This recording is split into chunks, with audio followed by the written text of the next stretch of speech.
ஏசாயா தீர்க்க தரிசன புஸ்தகம் 6ஆம் அதிகாரம் முதல் வசனத்தை வாசிப்போம். ஏசாயா ம் ம் ம்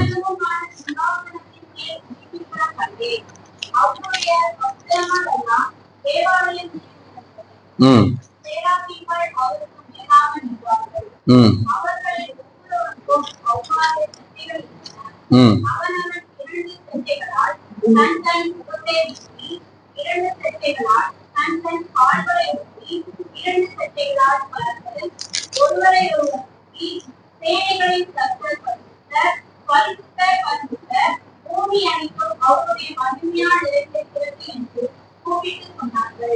கர்த்தருடைய போதும் கர்த்தருடைய பரிசுத்த மகிமைப்படுவதா. வார்த்தையை ஆண்டவர் கொடுத்திருந்தாலும் அந்த வார்த்தையை ஆண்டவரே இதை உறுதிப்படுத்தணும். நேற்று நான் உட்கார்ந்து இந்த இடத்துல சேர்ல உட்கார்ந்து சங்கீதத்துல இந்த 23 சங்கீதத்தை தொடர்ந்து தியானிச்சுட்டு இருக்கும் போது, அப்போ அந்த பாட்டு ப்ராக்டிஸ் பண்ணும்போது இதே உயரம் உன்னதமான அந்த பாட்டை பாடும்போது ஆண்டவர் வசனத்தை திரும்பி எனக்கு என்ன செய்தார், அதை உறுதிப்படுத்தினார். அல்லேலூயா. உசியா ராஜா மரணம் அடைகிறதான அந்த வருஷத்துல ஏசாயா தீர்க்கதரிசி ஒரு தரிசனத்தை காண்கிறான். இந்த உசியா ராஜா யாரு 2 ராஜாக்கள் 26ஆம் அதிகாரம் 3ஆம் வசனத்தை வாசிங்க.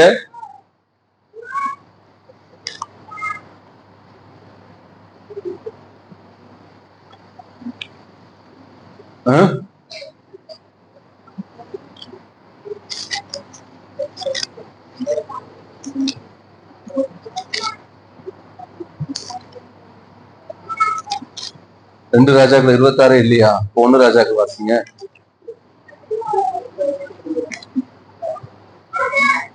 26:3 வாசிங்க.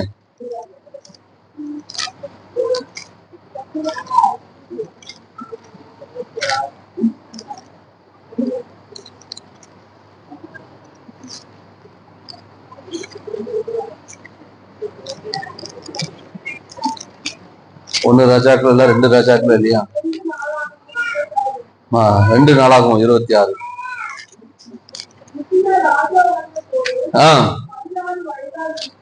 உசியா ராஜா அவன் ராஜாவாகும் போது 16 வயதா இருந்து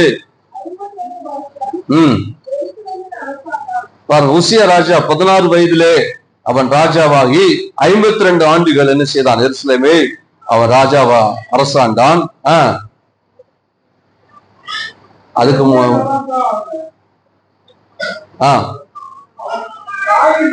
அவன் தகப்பனாகிய அமத்சியா செய்தபடி எல்லாம் கர்த்தரின் பார்வைக்கு செவையானதை செய்து தேவனுடைய தரிசனங்களில் புத்திமானாய் இருந்த சகரியாவின் நாட்களிலே தேவனை தேட மனதிறங்கி இருந்தான்.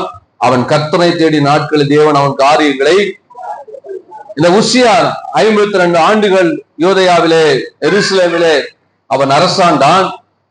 அவன் தேவனுடைய பார்வைக்கு அவன் செம்மையாய் செய்தவன். அல்லேலூயா. 16 வயதுல அவன் ராஜாவாகி அவன் 52 ஆண்டுகள் ராஜாவா இருந்தான். தேவனுடைய பார்வைக்கு செம்மையாய் செய்தவன். அவன் இருந்த நாட்கள் எல்லாம் அந்த தேவ ஜனங்கள், யூத ஜனங்கள் தேவனை தேடினார்கள். அவர்கள் தேவனுக்கு செய்ய வேண்டியவைகளை எல்லாம் செய்தார்கள். தேசத்துல தேவனுக்குரிய அந்த பயபக்தி இருந்துச்சு. தேவனை தேடினாங்க. பல காரியங்களை அவன் செய்தான். இப்பொழுது உசியா ராஜா மரணம் அடைந்து விட்டான். இப்பொழுதும் அங்கு இருக்கிற சூழ்நிலைகள் எல்லாம் மிக மோசமா இருக்கிறது. இப்போது யூதேயாவில் இருக்கிற ஜனங்கள், யூத தேசத்துல இருக்கிற ஜனங்கள் எல்லாம் மிக மோசமான நிலையில மாறிட்டு இருக்கிறாங்க. பாவம் பெருகி கொண்டு இருக்கிறது, அநீதி பெருகி கொண்டு இருக்கிறது, தேவனை விட்டு ஜனங்கள் தூரமாகி கொண்டு இருக்கிறாங்க. நீங்க பாத்தீங்கன்னா இஸ்ரவேல் ஜனங்களுடைய வாழ்க்கை எப்பொழுதுமே ஒரு ஸ்டெடியாவே இருக்காது. அவங்க திரும்ப விழுவாங்க, எழுந்திருப்பாங்க, திரும்ப எழுவாங்க, எழுந்திருப்பாங்க. இதுதான் நடந்துட்டே இருக்கும். நியாயாதிபதி நாட்கள்ல ஒவ்வொரு நியாயாதிபதிகள் காலத்துல எல்லாம் அவங்க ஆண்டவர் பயந்து இருந்தாங்க. நியாயாதிபதிகள் காலம் முடிந்து அடுத்த நியாயாதிபதி வரப்ப அது அந்த நியாய காலம் முடியும் போது விழுந்து பெறுவாங்க. திருப்பி அடுத்த ஒரு நியாயாதிபதியை தேவன் எழுப்பி தருவார். அப்புறம் திருப்பி அவங்க சரிப்படுத்துவாங்க, சரியாயிடுவாங்க. இப்படிப்பட்ட ஒரு நிலையில்லா தன்மைதான் இந்த யூத ஜனங்கள் வாழ்க்கையில இருந்தது தான் இன்னைக்கு அநேக கிறிஸ்துவ வாழ்க்கையிலும் இருக்கிறது. இந்த நிலையில்லாத தன்மையிலிருந்து நம்மளை விடுவிப்பதற்காகத்தான், இன்னும் சொல்ல போனா இந்த நிலையில்லாத தன்மையிலிருந்து நம்மளை பாதுகாத்து நம்மை நிலைப்படுத்துவதற்கு நிலைவரமான ஆவியை தேவன் நமக்கு தந்திருக்கிறார். சத்தம் வரமாட்டேங்குது. அல்லேலூயா. தாவீது கேட்கிற, ஆண்டவரே நிலைவரமான ஆவியை. இன்னைக்கு இந்த ஆமூர் பகுதியில நிறைய பேர், நான் சொல்வேன், பரிசுத்தாவிக்கு விரோதமா நிறைய பேசுறாங்க. பரிசுத்தாவி விசுவாசிப்பது கிடையாது. ஆனா பரிசுத்தாவி குறித்த வேதத்துல அநேக வாக்கு தத்துவங்கள் இருக்கிறது. இயேசு கிறிஸ்து தாம் பரமேறி போகிறதுக்கு முன்பாக அவர்கள் சீசரிடத்துல ஆண்டவர் இயேசு என்ன சொன்னார்? வாசிங்க. 1 அப்போஸ்தலர் நடவடிக்கை 1ஆம் அதிகாரத்திலே, அப்போஸ்தலர் நடவடிக்கை 1ஆம் அதிகாரத்திலே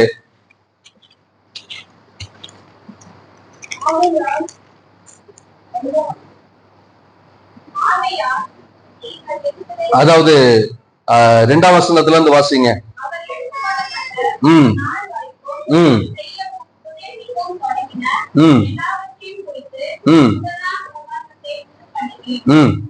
அவர் பாடுபட்ட பின்பு அப்போஸ்தலருக்கு தரிசனமாகி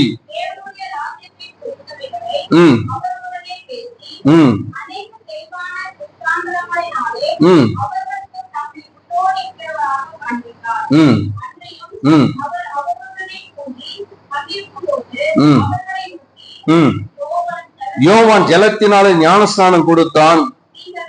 சில நாட்களுக்குள்ளே பரிசுத்த ஆவியினாலே ஞானஸ்நானம் பெறுவீர்கள். ஆகையால் பாருங்க, இயேசு கிறிஸ்து பரமேறி போறதுக்கு முன்பாக அவர் சீசரிடத்துல சொன்ன காரியம், 40 நாள் அளவும் அவர்களோடு கூட இருந்து அவர்களுக்கு தரிசனமானார். அவர் பரமேறி போறதுக்கு முன்னால என்ன சொன்னார்? ஆகையால் நீங்கள் எருசலேம் விட்டு போகாமல் என்னிடத்துல கேள்விப்பட்ட பிதாவின் வாக்கு தத்தம் நிறைவேற காத்திருங்கள் என்று கட்டளையிட்டார். அல்லேலூயா. பரிசுத்த ஆவியை பெற்றுக்கொள்ள வேண்டும் என்பது இயேசுவின் கட்டளை. இயேசுவை விசுவாசிக்கிற ஒவ்வொரு தேவனுடைய பிள்ளையும் கண்டிப்பா அந்த கட்டளையை நீங்க உங்க வாழ்க்கையில நிறைவேற்ற வேண்டும். அல்லேலூயா. அதை உங்க வாழ்க்கையில பெற்றுக்கொள்ளணும். பரிசுத்த ஆவி இல்லைன்னு இன்னைக்கு போதிக்கக்கூடிய நிறைய துரு உபதேசங்கள் பெருகி கொண்டு இருக்கிறது. பரிசுத்த ஆவி இல்ல, அது பாச, பாம்பு பாச, அது பள்ளி பாச, இப்படி எல்லாம் நிறைய பேசிட்டு இருக்கிறாங்க. நீங்க 2ஆம் அதிகாரத்துல நீங்க வாசிக்கும் பொழுது பரிசுத்த ஆவி பெற்றுக்கொண்டு அவர்கள் எல்லாம் என்ன செஞ்சாங்க? பற்பல பாசைகளை பேசினார்கள். 2ஆம் அதிகாரத்துல 3ஆம் வசனத்துல வாசிங்க.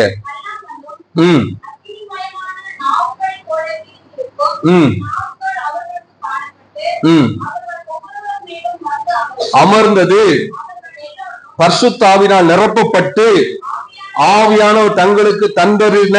இது பாருங்க, இது இந்த பாசை என்பது யாரும் கற்றுக்கொண்டு பேசுவதல்ல. தேவ ஆவியானவர் நம்மை நிரப்பும் போது அவர்களெல்லாம் பரிசுத்த ஆவியால் நிரப்பப்பட்டார்கள். ஆவியானவர் அவர்களுக்கு தந்தர்ல வரத்தின்படி அவர்கள் வெவ்வேறு பாசையிலே. அப்ப ஆவியானவர் கொடுக்கிற பாசை, ஆவியானவர் கொடுக்கிற வரம், பரிசுத்த ஆவியில அந்நிய பாசையில வரமாகிய பாசையும் இருக்கு, அடையாளமாகிய பாசையும் இருக்கிறது. பரிசுத்த ஆவியை நாம் பெற்றுக்கொள்ளும் பொழுது நமக்கு கொடுக்கப்படுவது அடையாளம். எந்த ஒரு வியாதி வந்தாலோ நமக்கு ஒரு அடையாளம் இருக்கு, ஏதாவது சிம்டம்ஸ் இருக்கு. உள்ளுக்கு சில பிரச்சனை இருக்கும், வெளியில தெரியாது, ஆனா சிம்டம்ஸ் வெளியில காண்பிக்கு ஏதாவது இருக்கும். அப்போ நம்ம என்ன பண்ணோம்? உள்ளுக்கு ஏதோ பிரச்சனை இருக்கு, டாக்டர்ஸ் அதை வச்சுதான் கண்டுபிடிக்கிறாங்க. அதுக்கு அதுல அந்த வெளியில இருக்கிற சில அறிகுறிகளை வச்சுதான் நீங்க ஸ்கேன் எடுங்க, எக்ஸ்ரே எடுங்க, ஜெராக்ஸ் எடுக்குன்றாங்க. அல்லேலூயா. அப்ப ஜெராக்ஸ் எல்லாம் எங்க எடுக்கணும்? எக்ஸ்ட்ரா வந்துருச்சு. அல்லேலூயா. இப்ப பாருங்க, நமக்கு பரிசுத்த ஆவி ஊற்றப்படுவதற்கான அடையாளம் என்னது? பற்பல பாஷைகளை பேசுகிறது.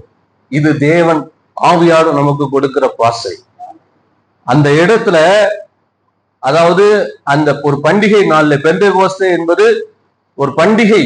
அந்த பண்டிகை நாளிலே உலகமெங்கு இருக்கிற பல தேசத்தை சேர்ந்த யூதர்கள் அங்கே கூடி வந்திருக்கும் பொழுது இவர்கள் பேசுனது இவர்களுக்கு யாருக்குமே தெரியல. அதனாலதான் அந்நிய பாஷைங்கிறான். அந்நிய பாஷை என்ன? நமக்கு அது அந்நியமா இருக்கு. ஆனா அங்க கூடியிருந்த யூதர்கள்ல வெவ்வேறு தேசங்கள்ல இருந்து வந்த யூதர்கள் அந்த தேசத்துடைய பாஷையை அறிந்தவர்கள் சொல்றாங்க, இவங்க நம்ம தேசத்துடைய ஜென்ம பாஷையை பேசுறார்களே, அப்படின்னா அந்த பாஷைக்கு அர்த்தம் இருக்கு, ஆனா பேசுற யாருக்கும் தெரியாது. அல்லேலூயா. அப்போ நம்ம அந்நிய பாஷை பேசும்போது உலகத்துல இருக்க எல்லாத்தையும் வர வைக்கணும். அப்பதான் உங்களுக்கு என்ன பாஷை நம்ம பேசுறோம்னு தெரியும். இது சாத்தியம் இல்லை. ஆனால் ஒரு காலம் வரும்போது தேவனே சில நேரங்களை நமக்கு அதை வெளிப்படுத்துவார். அல்லேலூயா. அதனால நம்ம எப்பவுமே இந்த மூல அறிவையே பயன்படுத்தக்கூடாது. அல்லேலூயா. அல்லேலூயா. மனிதனோட அறிவு குறுகினது. எப்பவுமே நம்ம அறிவின்படி யோசிக்க கூடாது. சில வார்த்தைகள் தேவனுடைய காரியங்களை விசுவாசிக்கிறதுக்கு தான் ஆண்டவர் நம்ம கொடுத்திருக்கிறாரே தவிர, வேத வசனங்களை விசுவாசிக்கிறமே தவிர மூல அறிவை பயன்படுத்தி இது எப்படி இது எப்படின்னு இன்னொன்னு நான் எனக்கு தெரியாது, என்னால புரிந்து கொள்ள முடியாது, என் அறிவுக்கு எட்டாதெல்லாம் இல்லை என்று நான் சொல்லுவது தவறு. இல்லை என்று நாம் எப்படி சொல்ல முடியும்? என் புத்திக்கு அது எட்டல, என்னுடைய அறிவுக்கு அது எட்டல அப்படின்னா அது தப்பு. அது இல்லைன்னு சொல்லி நான் சொல்லுவது தவறு. நிறைய பேருக்கு அது தெரியல. அந்த பாஸ்டர் சுந்தரராஜ் பாஸ்டர் சொல்லுவாங்க, ஒரு வீட்டுல திடீர்னு கையை விட்டு காலை விட்டுணும், உடனே அங்க இருக்கிற எவனோ ஒருத்தன் போலீஸுக்கு போன் பண்ணிட்டு வர சொல்லணும். போலீஸ்லாம் வந்து ரவுண்ட் அப் பண்ணிட்டு உள்ள போய் பார்த்தா அவன் டெய்லர் ஒருத்தன் அவன் சிஷியனுக்கு கத்து கொடுத்துட்டு இருக்கான், கையை விட்டுப்பா காலை விட்டு. அந்த அனுபவத்தை பெற்றாதான் நமக்கு தெரியும்.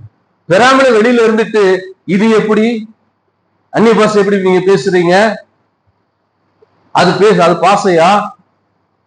பெற்றுக்கொள்ளுங்க. அது ஒரு அடையாளம். பரிசுத்தாவி பெறும் பொழுது கிடைக்கிற அடையாளம் தான் என்னது? அந்நிய பாஷை. நான் இதை பத்தி பேசணும்னு நான் சிந்திக்கல, ஆனா உள்ள போறேன். அந்நிய பாஷை என்பது பரிசுத்தாவியை நமக்கு பெற்றுக்கொள்ளும் போது நமக்கு கொடுக்கப்படுகிற அடையாளம் என்பதை மறந்துடக்கூடாது. அல்லேலூயா. ஆகவே நாம் அந்நிய பாஷை பேசுறது அது இதை குறித்து நாம் இப்பொழுது ஃபுல்லா நான் பேச விரும்பல, அதுக்குள்ள போறதுனால நான் அதை பத்தி பேசுறேன். அது ஆண்டவர் சொன்னார். இப்ப பாருங்க, இயேசு சொல்றாரு நீங்க அதை பெற்றுக்கிறதை காத்துருங்கன்னு சொன்னோடனே சீசர் வேற ஒரு டாபிக் போறாங்க. வேற ஒரு டாபிக் என்ன போறாங்க? சரி ஆண்டவரே, நீ போற எப்போ இஸ்ரவேலுக்கு எல்லாம் ராஜ்யத்தை கொடுப்பீர் அப்படின்னு சொல்லி என்ன செய்யறாங்க? கேட்கிறாங்க. 6-7 வசனத்துல அப்போஸ்தலர் 1 பார்க்கும்போது 6-7 வசனத்துல அவங்க கேட்கிறாங்க. அதுக்கு அவர் என்ன சொன்னார் தெரியுமா? இதை பத்தி தெரிஞ்சுக்கிற உங்களுக்கு அவசியமே கிடையாது.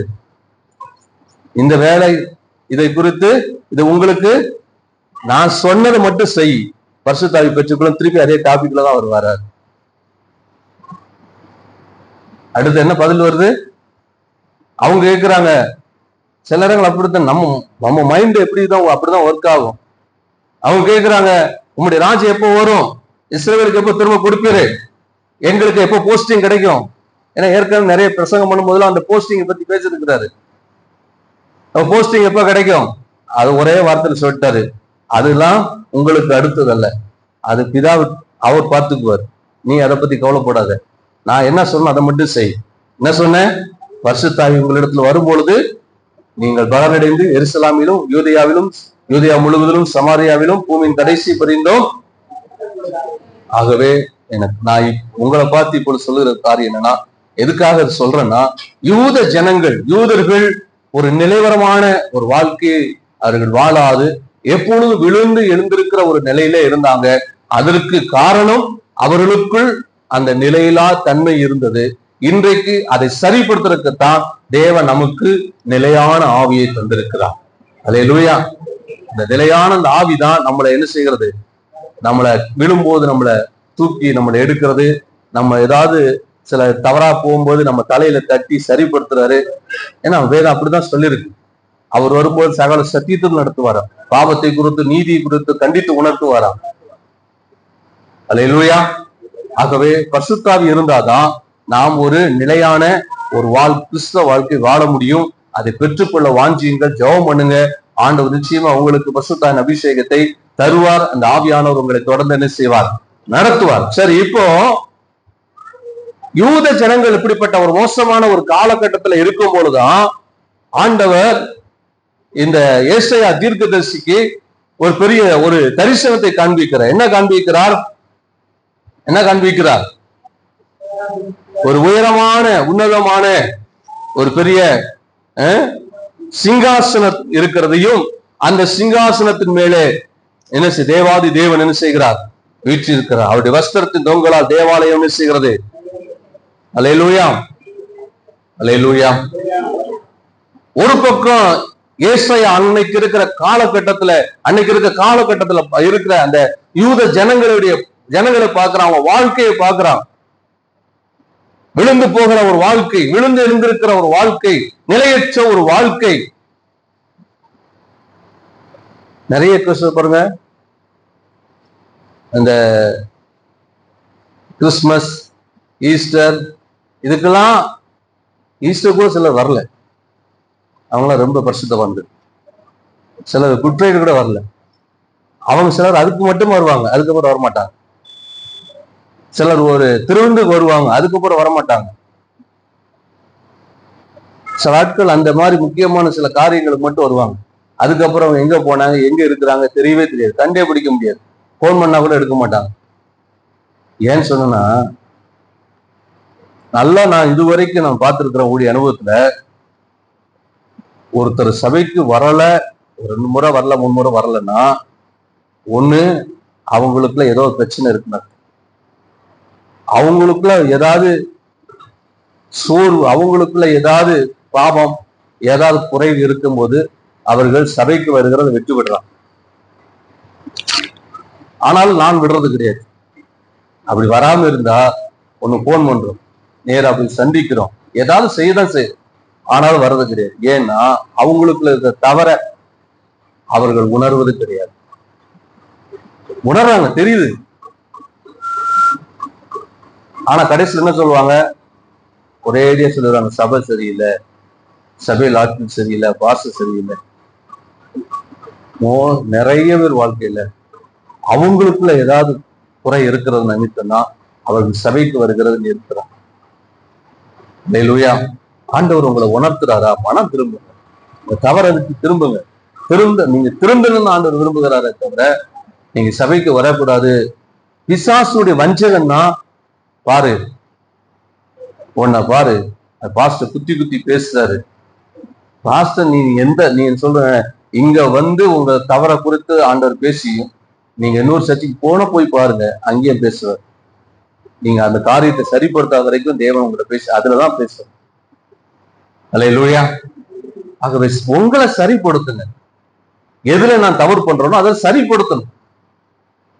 நம்மளை சரிப்படுத்ததான் ஆண்டவர் விரும்புகிறாரே தவிர நம்மளை தள்ளிவிட விரும்புகிறேன். அல்லேலூயா, அல்லேலூயா. இப்போ இந்த யூத ஜனங்களுடைய வாழ்க்கை அப்படிதான் இருக்குது. ஒரு நிறையற்ற வாழ்க்கை இருக்குது. இந்த யூத ஜனங்கள் வாழ்க்கை, யூதயாவுடைய சூழ்நிலை எல்லாவற்றையும் பார்க்கும் பொழுது, இந்த யூதய ஜனங்களுக்கு தேவனை குறித்த காரியங்களை சொல்வதற்கோ, இல்ல அந்த யூத ஜனங்கள் மத்தியில ஒரு பெரிய ஒரு மாற்றத்தை, ஒரு எழுப்புதலை, ஒரு ரிவைவலை, ஒரு உயிர்மீச்சை கொண்டு வருவதற்கோ சரியான ஒரு ஏற்ற சூழ்நிலைகள் இன்றைக்கு அங்க யூதயாவில் இல்லை. ஏன்னா அதுக்கு சப்போர்ட்டா நல்ல பினான்சியல் சப்போர்ட் பண்றதுக்கோ, இல்ல அந்த இடத்துல அதிகாரத்தை படி செயல்படுவதற்கோ இருந்த உசியா ராஜாவும் இப்ப இல்லை. உசியா ராஜா இருந்தாலும் இந்த ஏசாயாவுக்கு வேண்டிய நிறைய சப்போர்ட், ஆதரவு கிடைச்சிருக்கும், பினான்சியல் சப்போர்ட் கிடைச்சிருக்கும். அதிகாரம், ராஜா அதிகாரத்துல இருக்கிறதுனால தேசத்துல ஈஸியா என்ன செய்யலாம், காரியங்களை செய்யலாம். அப்போ இப்போ உசியா ராஜா, இப்போ இந்த ஏசாயா வந்து ஒரு ஒரு குழப்பமான ஒரு சூழ்நிலையில இருக்கிற ஜனங்கள் வாழ்க்கையை பார்க்கிறான். இதை சரிப்படுத்தணும், இதை சரிப்படுத்துறதுக்கும் அங்க இந்த காரியங்களை மாற்றுவதற்கும் ஒரு சரியான ஆட்கள் இல்லாத சூழ்நிலையில இப்போ ஆண்டவர் அவனுக்கு என்ன செய்கிறார்னா தரிசனத்தை காண்பிக்கிறார். அல்லேலூயா. என்ன சொல்றார்? உயரமான உன்னதமான சிங்காசனத்துல உட்கார்ந்து இருக்கிறார். ஆண்டவர் என்ன சொல்றாரு? எப்பா நான் இருக்கிறேன். உசியா ராஜா இல்லதான், ஆனால் இந்த சூழ்நிலையை மாற்றக்கூடிய, இந்த ஜனங்களை சீர்படுத்தக்கூடிய, உனக்கு தேவையான எல்லா உதவியும் அளிக்கக்கூடிய நான் இருக்கிறவராகவே இருக்கிறேன் என்பதை அன்றைக்கு ஆண்டவர் ஏசாயா தீர்க்கதரிசிக்கு வெளிப்படுத்தினார். அல்லேலூயா, அல்லேலூயா. இன்னைக்கு அதாவது பொதுவாக நம்ம சில காரியங்களை செய்ய நினைக்கும் போது நமக்கு ஏற்ற ஒரு சில சூழ்நிலைகள் நமக்கு இருப்பது கிடையாது, உண்மைதான். அதற்கு எதிரான பல காரியங்களுக்கு அதிகாரம் இல்லாம இருக்கலாம். ஆனாலும் நாம் விசுவாசிக்க வேண்டியது, நம்ம எதை செய்யணும்னு ஆண்டவர் நமக்கு எதிர்பார்க்கிறாரோ அதை செய்யக்கூடிய ஆண்டவர் அவர் நம்ம கூட இருக்கிறார் என்பதை ஒரு நாளும் மறந்து விடக்கூடாது. இயேசு அதைத்தான் சொல்லுகிறார். மத்தேயு சுவிசேஷம் 28ஆம் அதிகாரத்துல 28:18 இருந்து வாசிங்க. இயேசு இங்க எப்படி ஏசாயா ஒரு நெருக்கமான ஒரு சூழ்நிலை இருக்கிறானோ, அன்றைக்கு கவனிங்க, தீர்க்கதரிசிகள் என்பது இன்னைக்கு இருக்கிற ஊழியர்கள் மாதிரி கிடையாது. ரொம்ப தீர்க்கதரிசிகளுடைய வாழ்க்கை ரொம்ப ஒரு டஃப்பான ஒரு வாழ்க்கை, ஒரு கடினமான ஒரு வாழ்க்கை. தீர்க்கதரிசிகள் ஆண்டவர் அவங்கள பல மோசமான நிலையில ஆட்களுக்கு அவங்களை போய் எச்சரிக்கையா பேச சொல்லுவாரு, ராஜாவுக்கு போய் பேச சொல்லுவாரு. இன்னைக்கெல்லாம் போனா அப்படி சொன்னா போகுமா? சுவிசேஷம் போச்சுனாலே போறது இல்லை.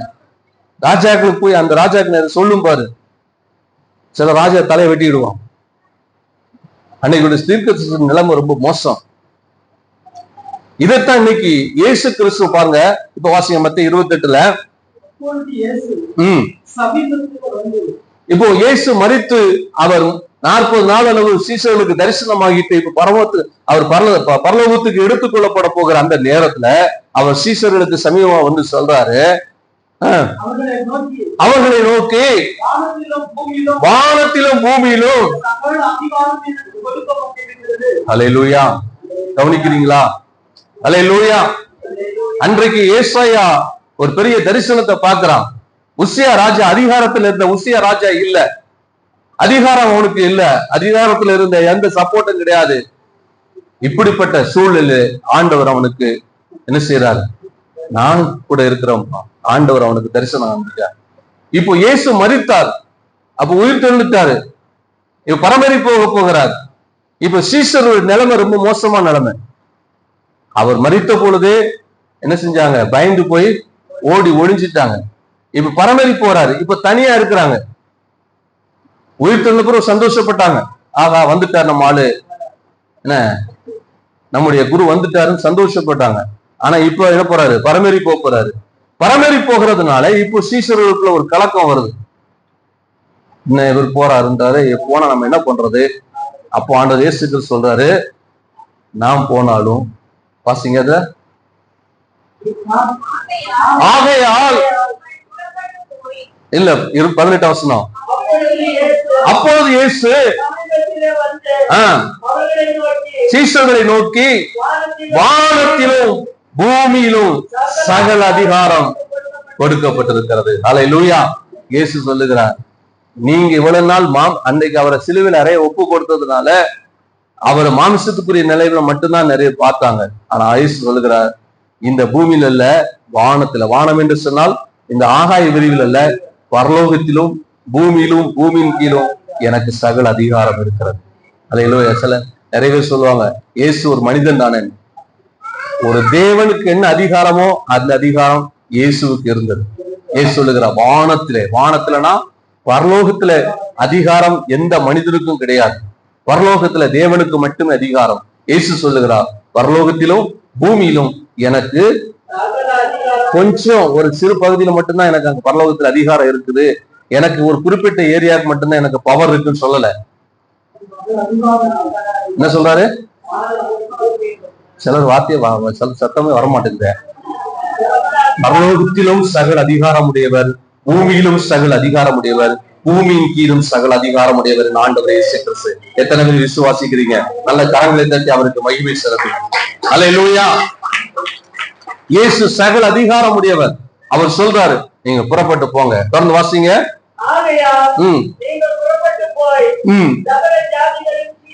சீசராக்கி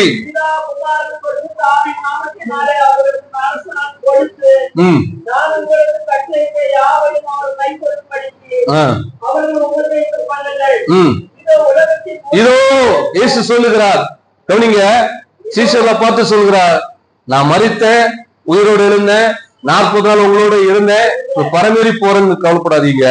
இதோ உலகத்தின் முடிவு பரியந்தம் சகல நாட்களிலும் நான் உங்களோடு கூட இருக்கிறேன். அன்றைக்கு ஏசாயாவுக்கு ஆண்டவர் சொன்னாரு, உசிய ராஜா இல்லைனாலும் நான் இருக்கிறேன்பா.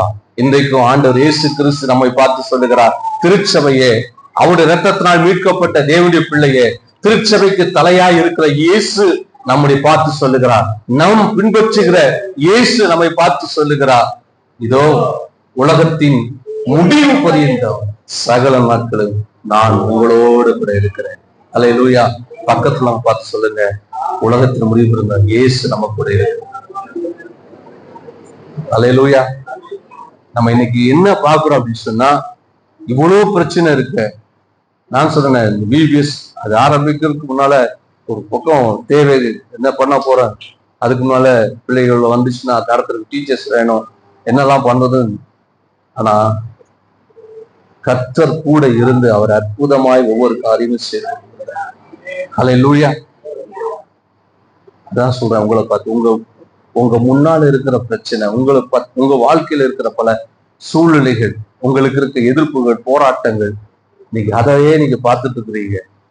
ஆனா உங்க கூட இருக்கிற ஆண்டவர் உங்களை பார்த்து சொல்லுகிறார், இதோ உலகத்தில் முடிவடைந்த சகல நாட்களில் நான் உன்னோடு கூட இருக்கிறேன். அல்லேலூயா. அல்லேலூயா. இயேசு வாழ்ந்தார், நமக்காக மரித்தார், அடக்கம் பண்ணப்பட்டார், உயிர்த்தெழுந்தார், பரமேறி போயிட்டார். இனி எனக்கு யாருக்கார் நினைக்க கூடாது. அதே ஆண்டவர் இன்றைக்கும் நம்மோடு கூட இருக்கிறார் என்பதை நாம் விசுவாசிக்க வேண்டும். அல்லேலூயா. ஒரே ஒரு சம்பவத்தை சொல்லி நான் முடிக்க விரும்புகிறேன். மறுபடியும் எடுத்து வாசிக்கலாம். ஏசாயா 7ஆம் அதிகாரம் 1 வசனத்துல வாசிங்க. இதே உசியா ராஜாவினுடைய குமாரனாகிய யோதாமின் குமாரன் ஆகாஸ் என்னும் யூதா தேசத்து ராஜாவின் நாட்களிலே தேத்சின் என்னும் சீரியாவின் ராஜாவும் ரெமலியாவின் குமாரனாகிய பெக்கா என்னும் இஸ்ரவேலின் ராஜாவும் எருசலேமின் மேல் யுத்தம் பண்ண வந்தார்கள். தொடர்ந்து வாசிங்க. எப்பிராயமையும்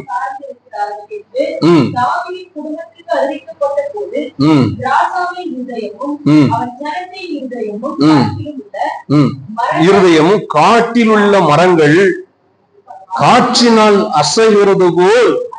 கவனிங்க, இந்த காரியத்தெல்லாம் நம்ம ஒழுங்கா அந்த பின்னணியத்தை சரியா அறிந்திருந்தாதான், வரலாற்று பின்னணியம் இல்லைன்னா இதெல்லாம் உங்களுக்கு புரிந்து கொள்ள சில நான் அது ஆரம்பத்துல அப்படிதான் வசனத்தை வாசிக்கும் போது அந்த வரலாற்று பின்னணியம் சரியா அதை அறியாத நேரத்துல என்ன இது எப்ராஹிம் சீரியரு எப்ராஹிமை சார்ந்திருக்கிறாங்களா, எப்ராஹிம்னா அது ஆபிரகாம் சந்ததி தானே அப்படின்லாம் யோசிச்சு. ஆனால் அதுல வரலாற்று பின்னணியத்தின்படி நீங்க பாத்தீங்கன்னா சாலமுடைய காலத்துக்கு பிற்பாடு தேசம் 2ஆ பகுக்கப்பட்ட பொழுது இஸ்ரவேல் யூதா, இஸ்ரவேல் என்பது 10 கோத்திரங்கள் அடங்கியது, யூதயா என்பது யூதா பென்யமின் 2 கோத்திரங்கள் அடையது. இந்த யூதயாவுக்கு தான் அந்த தாவீதுடைய சந்ததி தொடர்ந்து என்ன செய்யறாங்க, ராஜாக்களா வராங்க. அதுக்கு தான் இப்போ உசியா ராஜாவா இருந்தா அவனுடைய பேரன் ஆகாஸ், அவனுடைய குமாரன் யோதாமின் குமாரன் ஆகாஸ் ராஜாவா இருக்கிறான். அந்த 10 கோத்திரங்கள் இருக்கிற இஸ்ரவேலுக்கு அதனுடைய தலைநகரம் இது சமாரியா. அதுக்கு யார் ராஜாவா இருக்கிறான்னா பெக்கா என்பவன் என்ன செய்கிறான், ரெமாலயாவின் குமாரனாகிய பெக்கா என்ப இஸ்ரவேலுக்கு ராஜாவா இருக்கிறான். அவன் 10 கோத்திர ராஜாவா இருக்கிறான். இவன் யாரோட கூட்டணி சேர்ந்துட்டான்னா, இந்த பெக்கா யாரோட கூட்டம் சேர்ந்துட்டான், சீரியரோட கூட்டணி சேர்ந்திருக்கிறான். அன்னைக்கு அந்த தேசம் பிரிக்கப்பட்ட பின்னதுல இருந்து பாத்தீங்கன்னா தொடர்ந்து 10 கோத்திரத்துக்கும் 2 கோத்திரத்துக்கும் சண்டை எப்பவும் இருந்துட்டு தான் இருந்தது. ஏன்னா அதுல அந்த 10 கோத்திரத்துல இருந்து ராஜாக்கள் யாரும் தாவீது சந்ததியில வந்தவங்க கிடையாது, அவங்க மாறி மாறி வருவாங்க, ஒரே சந்ததி கிடையாது. ஆனா கவனிங்க, இவங்க 2 பேருக்கு சண்டை நடந்துட்டே இருக்குது. இதுல இஸ்ரவேல் கோத்திரம் ஆரம்பத்துல இருந்தே சாலமோனுடைய காலத்துல இருந்தே அவங்க தேவனை விட்டு தூரமா போக ஆரம்பிச்சுட்டாங்க. இப்போ அவங்க என்ன பண்ணாங்க, சீரியரோடு கூட்டணி சேர்ந்துட்டு யாருக்கு விரோதம் வந்தாங்க, இந்த 2 கோத்திரமா யூதாவுக்கு விரோதமா என்ன செய்யறாங்க, வராங்க. யூதாவுக்கு ஆகாஷ் ராஜாவா இருக்கிறான். உசியாவுடைய பேரன் ஆகாஷ் ராஜாவா இருக்கிறான். என்ன செய்யறான்? அப்பொழுது யூதாவின் ராஜாவும் அவங்க ஜனங்களும் அவங்களுடைய இருதயம் எப்படி இருக்குதான்? காட்டில் உள்ள மரங்கள் காற்றினால் அசைகிறது போல இன்னைக்கு அனைவருடைய இருதயம் அப்படிதான் இருக்கிறது. அப்படி இருக்கான்னு தெரியல. ஆண்டவர் அந்த வார்த்தையை சொல்றாரு. ஏதாவது ஒரு பிரச்சனையை பார்த்த உடனே எப்படி காற்றினால் மரங்கள் அசைகிறதோ அதே போல இன்னைக்கு அநேக இருதயம் ஆட்டம் கொடுக்க ஆரம்பிச்சு. ஒரு சின்ன பிரச்சனை, சின்ன வியாதி, சின்ன கஷ்டங்கள், தேவைகள் வரும்பொழுது பல வாழ்க்கையில ஒரு நிலைத்தன்மையே கிடையாது. அது முக்கியமா அவங்க இருதயத்துல அநேக இருதயம் காற்றினால் அசைகிற மரங்களை போல, ஐயோ என்ன செய்ய போறேன்னு தெரியல, என் பிள்ளைகள் இப்படி இருக்கிறாங்க, பிள்ளைகள் எதிர்காலங்கள் இப்படியா இருக்குது, திருமணம் செய்யணும், பிள்ளைகள் திருமண வாழ்க்கை இப்படி ஆச்சு, பிள்ளைகள் குடும்ப வாழ்க்கை, பிள்ளை குழந்தை இல்லையே, நல்ல வேலை இல்லையே, நல்ல வருமானம் இல்லையே, பிள்ளைய படிக்க வைக்க முடியலையே, என் வாழ்க்கை இப்படி போயிடுச்சு, நான் வேற என் சரீரத்தில் வேதனைனாலே இப்படி வாழ்ந்து கொண்டிருக்கேன், என்னைக்கு போறேன்னா தெரியல. இப்படி நிறைய வாழ்க்கையில சின்ன சின்ன பிரச்சனைகளில் கண்டு எப்படி மரங்கள் காற்றினால் அசைகிறதோ அதே போல அநேக இருதயங்கள் பிரச்சனையினால இன்னைக்கு என்ன செய்கிறது? அசைக்கப்பட்டு கொண்டிருக்கிறது, அசைந்து கொண்டிருக்கிறது. ஒரு ஸ்திரத்தன்மை இல்லை.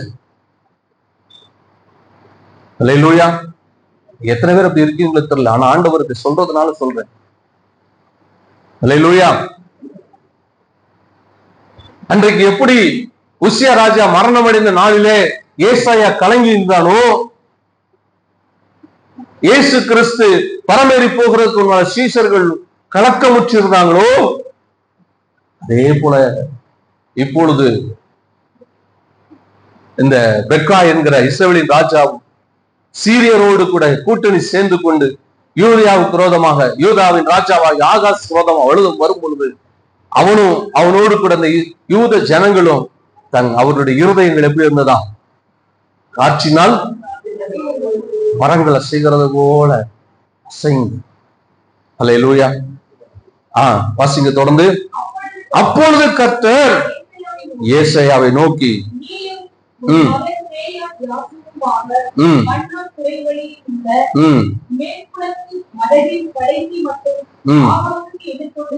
ஆகாஷ் எதிர்கொண்டு போய்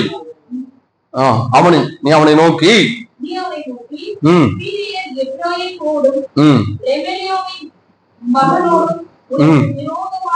பாருங்க, நீ அவனுக்கு எதிர்கொண்டு போய் அந்த ஆகாஷ் யூதாவின் ராஜாவாகி ஆகாஷுக்கும் யூத ஜனங்களுக்கும் சொல்ல வேண்டியது, நீ அவனை நோக்கி சீரியர் எப்ராமோடு கூட்டிட்டாங்களே, ரெண்டு சேர்ந்துட்டாங்களே.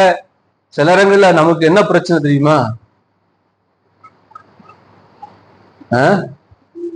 நம்ம எதிராளி நமக்கு வேண்டிய ஆட்களோட கூட்டணிக்கும் போது நமக்கு இன்னும் ரொம்ப பயம் அதிகமாயிடும். சில எதிராளி நம்ம குடும்பத்துல ஆளோடு, நம்ம குடும்பத்துல இருக்கிற யாராவது ஒருத்தர் நம்ம எதிராளியோட ரகசியமா கூட்டணி வச்சிருப்பாங்க. இவன் யாரு? இந்த 10 கோத்திரம் யாரு? இஸ்ரவேல் யாரு? இஸ்ரவேல் யாரு? அதே ஆபிரகாம் சந்ததி, அவங்க சகோதரர்கள் தானே. இப்போ அவரோடு கூட்டணி வைக்கிறாங்க. இவனுக்கு பயம் அதுதான். சில நமக்கு பயம் என்னன்னா, எதிராளிக்கு நம்மளை பத்தி தெரியலனாலும் நமக்குள்ள இருக்கவனுக்கு தெரியும் நம்ம பலவீனம், நம்ம குடும்பத்தில் உள்ளவங்களுக்கு தெரியும் நம்ம பிரச்சனை. அவனோடு சேர்ந்து 2 பேரும் சேர்ந்துட்டாங்களா, நம்மளை அவ்வளவுதான் ஒரு வழி பண்ணிடுவாங்க. இனி நம்மளும் ஏதாவது ஒரு பிரச்சனைன்னா பரவாயில்ல, இப்ப 2 பிரச்சனை. சில டாக்டர் சொல்லுவாங்க, இந்த ஒரு பிரச்சனை இருந்தா கூட சமாளிச்சிடலாம், பரவாயில்ல, காலில் புண்ணு இருந்தா பிரச்சனை இல்லை, சுகரே இருக்குதா என்ன பண்றது? புண்ணு இருந்தாலும் குணமாக்கிடலாம், சுகர் இருக்க இப்ப என்ன பண்றது? அதான் ரொம்ப யோசிக்கிறான். அப்படின்னா நமக்கு இன்னும் கொஞ்சம் பிபி ரேஸ் ஆகும், சுகர் இன்னும் ரேஸ் ஆயிடும். சில எப்போ பாரு, பாஸ்டர் எனக்கு சுகர் ரொம்ப ஏறிச்சு, எப்போ பார்த்தாலும் சுகர் ஏறிச்சு. அதுக்காக ஏறாது ஏறக்கூடாதுன்னு சொல்லலாம். உங்க பலவீனம் புரியுது, ஆனா உங்க விசுவாசம் தான் குறைபட்டு. அல்லேலூயா. நீங்க அப்படி சொல்லும் பொழுது என்ன சொல்றீங்க?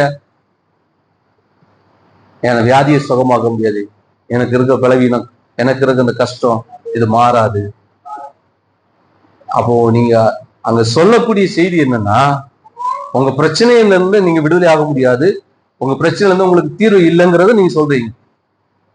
எனக்கு இவ்வளவு கஷ்டம் அதான் சொல்றாங்க.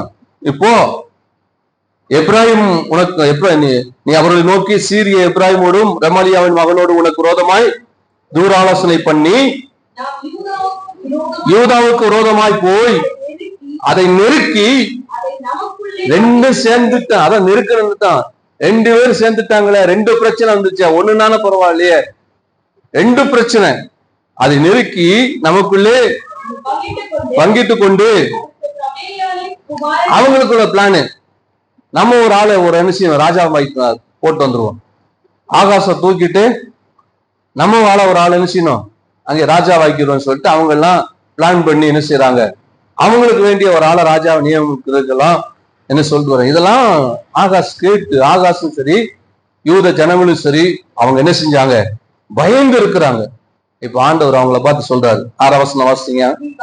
நீ பயப்படாமல், ஆண்டவர் சொல்றாரு, பயப்படாமல் அமர்ந்து இருக்கிறப்ப. நான் ஏற்கனவே சங்கீதம் வாசிக்கும் போது சார் நிறைய சீனியர் பாஸ்டர், நிறைய பிரச்சனை இருக்கு, நிறைய பெரிய சீனியர் பாஸ்டர்ஸ், நிறைய மூத்த ஊழியர்களை பார்த்துருக்கிறேன்.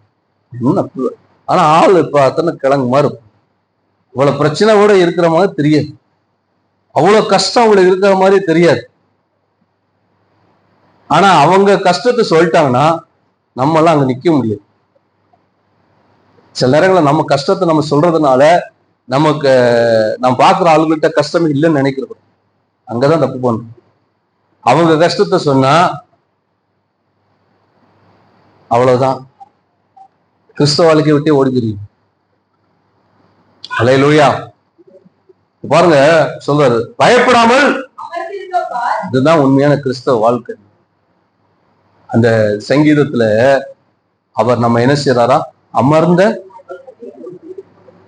அமர்ந்த தண்ணீரண்டை, அத இன்னொரு மொழிபெயர்ப்புல இப்படி போட்டிருக்கிறது, தண்ணீர்கள் இருக்கிற இடத்துல புல்லுள்ள இடத்தை முதலாவது போய் அந்த மேய்ப்பன் அந்த ஆடுகளை அமர பண்ணுவான். சாப்பாடு இருக்கு, பசி இருக்கு, ஆனா அந்த சாப்பாட்டு டேபிள்ல போய் தூங்க முடியுமா? சொல்றது புரியுதா உங்களுக்கு? சாப்பாடு இருக்கு, பசியும் இருக்கு, சாப்பாடு டேபிள்ல தூங்க முடியுமா? தூங்குவோமா? என்ன பண்ணுவோம்? பசி இருக்குது, சாப்பாடு இருக்கும்போது அடிச்சு பூசி.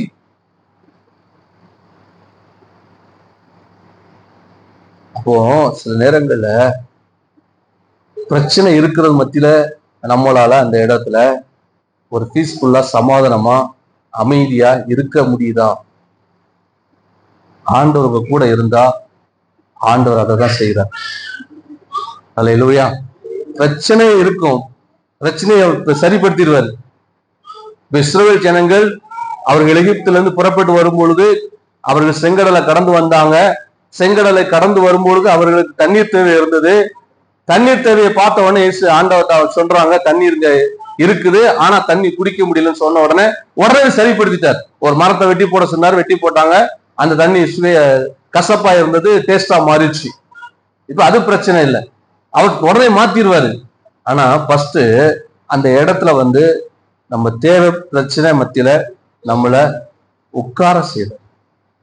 அதுதான் நம்ம செய்யணும். அல்லேலூயா. அதான் சொல்றாரு, பதம் பயப்படாமல் அமர்ந்திருக்கப்பா. பிரச்சனை இருக்கா, அந்த மத்தியில உட்காரு. அப்போ நான் எதை அதை காண்பிக்கிறது? நீ என்ன வேணாலும் பண்ணுப்பா, ஆண்டவர் என்கிட்ட இருக்கிறார், அவர் பார்த்துக்கார். அவர் உயரும் உன்னதமான சிங்காசனத்துல அவர் வீழ்ச்சி இருக்கிறார்.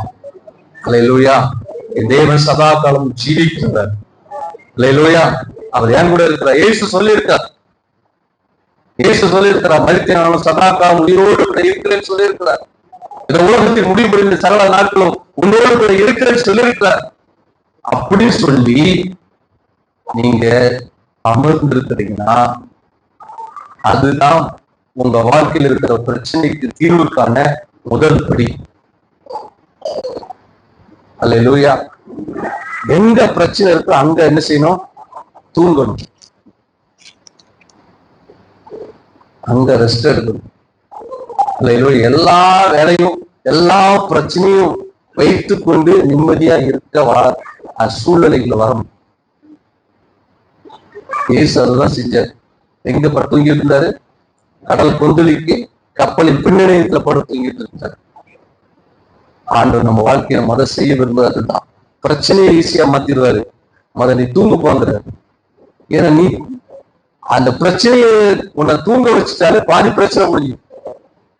நம்ம அதுல முடிச்சிருக்கிறதுனாலதான் நம்ம பிரச்சனையை பெருசாக்கிட்டு இருக்கிறோம். குரங்கு சாகுறதுக்கு குரங்குக்கு ஒரு புண்ணு போதுமா? பெரிய வியாதி தேவையில்லை. நமக்கு இருக்கிற பிரச்சனையை நோண்டி நோண்டி அதே சிந்திச்சு நம்ம இன்னும் கொஞ்சம் பிறவினோம். வியாதி, கஷ்டம், பல விதமான மோசமான இக்கட்டான சூழ்நிலைகளை போறதுக்கான காரணம் நாம தான். அல்லேலூயா. அதனால முதலாவது ஆண்டு சொல்றாரு, பயப்படாமல் அமர்ந்து இருக்க. அடுத்து சொல்றாரு, வாசிங்க, இந்த இரண்டு புகைகிற கொல்லிக்கட்டைகள்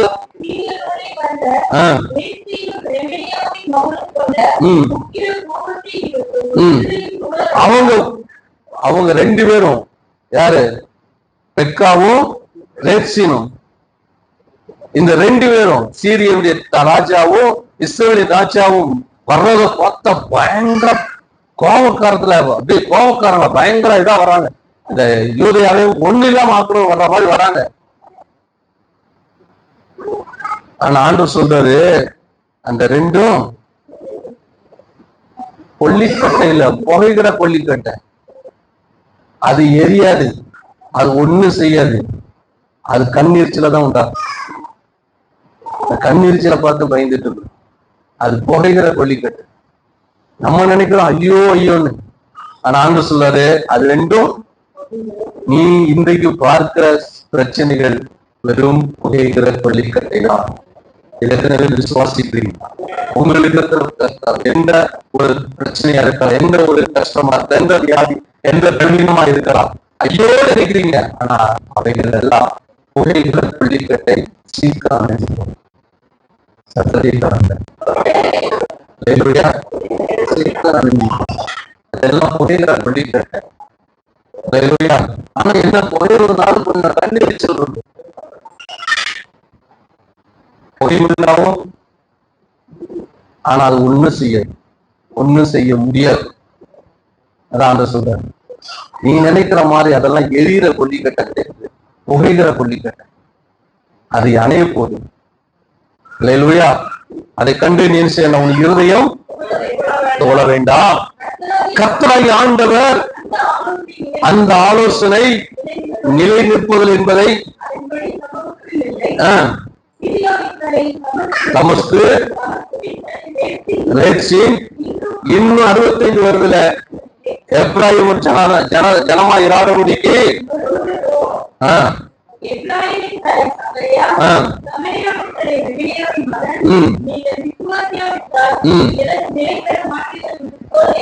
அல்லேலூயா. ஆண்டு சொல்றாரு, ரெண்டு புகைகிற கொல்லிக்கட்டை.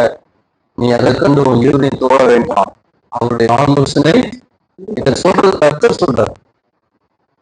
நமக்கு யாருடைய வார்த்தை நமக்கு வருது அதுதான் பார்க்கணும். ஆண்டவர் என்ன சொல்றாரு? எதுனால இதை சொல்றாங்கல்ல, அவங்க ரெண்டு பேரும் பயங்கரமா அப்படி கொண்டு வச்சு வராங்க, பேசிட்டு வராங்க. இந்த யூரியாவே நம்ம கண்டு போட வேண்டியதுதான். நம்ம ஒரு ஆளை கொண்டு அந்த ராஜா வைக்க வேண்டியதுதான். ஆனா ஆண்டவர் சொல்றாரு, அவங்க ஆலோசனை நிலை நிற்பதில்லை, அந்த அதன்படி சம்பவிப்பதும் இல்லை என்று வாய்க்காம போகும். அல்லேலூயா. நீங்க நினைக்கிற மாதிரி, அதாவது ஆண்டவருடைய வார்த்தை நீங்க விசுவாசிக்கிறீங்கன்னா நீங்க நினைக்கிற மாதிரி எந்த பாதிப்பும் விளைவுகள் உங்களுக்கு வராது. அல்லேலூயா. நீங்க நினைக்கிறத இல்ல எதிராளி சொல்றது நடக்காது. டாக்டர் சொன்னாரா நடக்காது. ஆண்டவர் என்ன சொன்னாரதான் நடக்கும். ஏன்னா அவர் சொன்னபடி வீட்டில் இருந்தா சொன்னபடி செய்வார். இல்லையா? எதை விசுவாசிக்கிறீங்க? சொன்னதை செய்கிறவரை விசுவாசிக்கிறீங்களா? ஒரு கணிப்பு சொல்லுகிற மருத்துவ கணிப்பு விசுவாசிக்கிறீங்களா? இது நடக்கலாம், இது இப்படி போகலாம், வாய்ப்பு இருக்குது அப்படின்னு மருத்துவர் அவங்க அறிவுப்படி சொல்றத விசுவாசிக்கிறீங்களா? அவரு சொல்றாரு, நீ விசுவாசியத்தான் நிலைத்திட மாட்டேங்குது என்று சொல். நீ ஆண்டவர் விசுவாசிப்பீங்கன்னா உயரமா உன்னதமான சிங்காசனத்துல வீழ்ச்சியிருந்த தேவன் சொல்லுகிற நீங்க விசுவாசிப்பீர்கள் என்றால் அவர் சொன்னபடி உங்க வாழ்க்கையில அவர் செய்வார். இந்த உலகத்தில் முடிவுக்கு சகல நாட்களும் உங்களோடு கூட இருக்கிறேன்னு சொன்ன ஆண்டவர் உங்க கூட இருக்கிறத நீங்க விசுவாசிப்பீங்கன்னா அந்த உங்களுக்கு எதிராக இருக்கிற அந்த 2 கொள்ளிக்கட்டையும் அதை அணிந்திருக்கும். அவைகள் எல்லாருக்கும் ஏற்கனவே இந்த காரியத்தை ஆண்டவர் ஏற்கனவே ஒரு முறை பேசியிருக்கிறார்.